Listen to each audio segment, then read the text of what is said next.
আসসালামু আলাইকুম। এটি হলো iPhone 5s যা লঞ্চ করা হয়েছিল সেপ্টেম্বর 2013-তে। ফোনটিতে ব্যবহার করা হয়েছে প্রথমবারের মতন আইফোনে ফিঙ্গারপ্রিন্ট স্ক্যানার। আরও কিছু ফিচারের জন্য এই ফোনটি সেই সময় জনপ্রিয়তার শীর্ষে ছিল।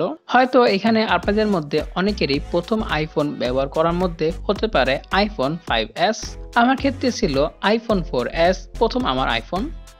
9 বছর পর অলমোস্ট 10 বছরে পড়ে গেল এই ফোনটি। বর্তমানে 2022 সাল তো শেষ, 2023 সালে করে নেওয়াটা কি ঠিক হবে কি ঠিক হবে না, আর এই ফোনটি কাদের নেওয়া উচিত জানাবো আজকের এই ভিডিওতে। সম্পূর্ণ ভিডিও জুড়ে থাকছি আমি শাহাদাত হোসেন সজীব, Dayout থেকে। প্রথমেই কথা বলে এই ফোনটির ডিজাইন এবং কি বিল্ড কোয়ালিটি নিয়ে। আইফোনের প্রত্যেকটা ফোনের মতনই এই ফোনটিরও ডিজাইন এবং কি বিল্ড কোয়ালিটি খুবই ভালো। ফোনটির সামনে ব্যবহার করা হয়েছে গ্লাস, সাইডে এবং কি পিছনে ব্যবহার করা হয়েছে অ্যালুমিনিয়াম ফ্রেম। ফোনটির ডান পাশে থাকছে সিম ট্রে, উপর অংশে থাকছে পাওয়ার বাটন এবং কি বাম পাশে থাকছে ভলিউম বাটন এবং কি মিউট আনমিউট স্লাইডার, আর নিচের অংশে থাকছে হেডফোন জ্যাক, চার্জিং পোর্ট এবং কি স্পিকার। আর এই ফোনটি এখনো আমার কাছে ভালো লাগার কারণ হলো এই ফোনটির কমফোর্টনেস। এই ফোনটি অনেক ছোট এবং কি লাইট ওয়েট। এইটির ওজন হলো মাত্র 112 গ্রাম। এটা আপনারা ইজিলি এক হাতে ব্যবহার করতে পারবেন এবং কি যাদের হাতটা বেশি বড় তারা চাইলে এক হাতের ভিতরে এই ফোনটিকে লুকায় ফেলতে পারবেন। ফোনটিতে ব্যবহার করা হয়েছে 4 inch IPS LCD display with 326 ppi density, আর এই ফোনটির রেজলিউশন হলো 640x1136 pixel with 60.8 screen to body ratio, আর এই ফোনটি হলো 60.8 স্ক্রিন টু বডি রেশিও।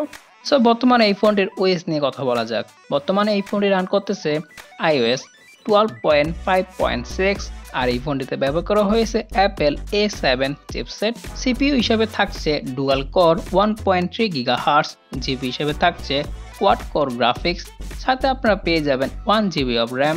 আর এই ফোনটি আপনারা তিনটি ভেরিয়েন্টে পেয়ে যাবেন, 16GB, 32GB এবং কি 64GB। পারফরমেন্সের কথা বলতে গেলে অলমোস্ট 10 বছর হয়ে যাচ্ছে এই ফোনটির। পারফরমেন্সের কথা বলতে গেলে এই ফোনটি থেকে আপনারা আহামরি তেমন কোনো ভালো পারফরমেন্স পাবেন না। আর আমি আপনাদের কখনোই রিকমেন্ড করব না এই ফোনটিকে প্রাইমারি ডিভাইস হিসেবে ব্যবহার করার জন্য। এই ফোনটি আপনারা সেকেন্ডারি ফোন হিসেবে ব্যবহার করতে পারেন। আপনি অনেক বড় একটি ফোন ব্যবহার করেন আর আপনি একটি সেকেন্ডারি ফোন হিসাবে একটি ছোট আইফোন ব্যবহার করতে চাচ্ছেন, সেক্ষেত্রে আপনি এই ফোনটি ব্যবহার করতে পারেন।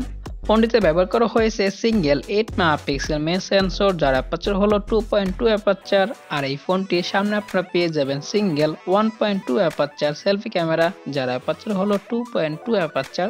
আর এই ফোনটির মেইন ক্যামেরা দিয়ে আপনারা সর্বোচ্চ 1080 30 fps পর্যন্ত ভিডিও করতে পারবেন এবং কি 720p তে 120 fps স্লোমো ভিডিও করতে পারবেন।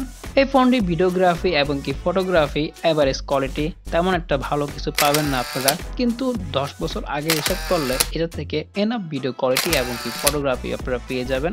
আর এই ফোনটিতে আপনারা পেয়ে যাবেন প্রথম জেনারেশনের ফিঙ্গারপ্রিন্ট স্ক্যানার, যদিও এটা এতটা ফাস্ট না কিন্তু এটা সিকিউর। নাও কথা বলি ব্যাটারি নিয়ে। এই ফোনটিতে ব্যবহার করা হয়েছে 1560 mAh ব্যাটারি। আপনারা এটা থেকে অলমোস্ট 2 ঘন্টার মতন স্ক্রিন অন টাইম পেয়ে যাবেন।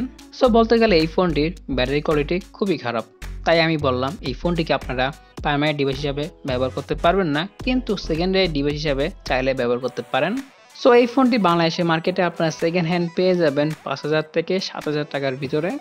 ওভারঅল বলতে গেলে iPhone 5s এখনো খুব ভালো মতন চলতেছে আমার কাছে, তেমন কোনো সমস্যা আমরা পাই নাই। চাইলে আপনারা এই ফোনটি কিনতে পারেন আপনারা পার্সোনাল সেকেন্ডারি ডিভাইস হিসেবে ব্যবহার করার জন্য, বা আপনারা চাইলে আপনাদের কালেকশনে iPhone 5s রাখতে পারেন। নেক্সট কি নিয়ে ভিডিও চান তা অবশ্যই জানাবেন কমেন্টে, ইনশাল্লাহ ভিডিও দেওয়ার চেষ্টা করব। আজকের এই ভিডিওটি এই পর্যন্তই। আশা করি ভিডিওটি আপনাদের ভালো লেগেছে। যদি ভালো লাগে তো একটি লাইক দিবেন, শেয়ার করবেন আপনাদের ফ্রেন্ডের সাথে, আর এরকম ভিডিও পাওয়ার জন্য চ্যানেলটিকে এখনই সাবস্ক্রাইব করে ফেলুন এবং কি পাশে বেল আইকনটি বাজিয়ে দিন। আজকের জন্য আমি বিদায় নিচ্ছি। আমি শাহাদাত হোসেন সজীব, Dayout থেকে। আল্লাহ হাফেজ।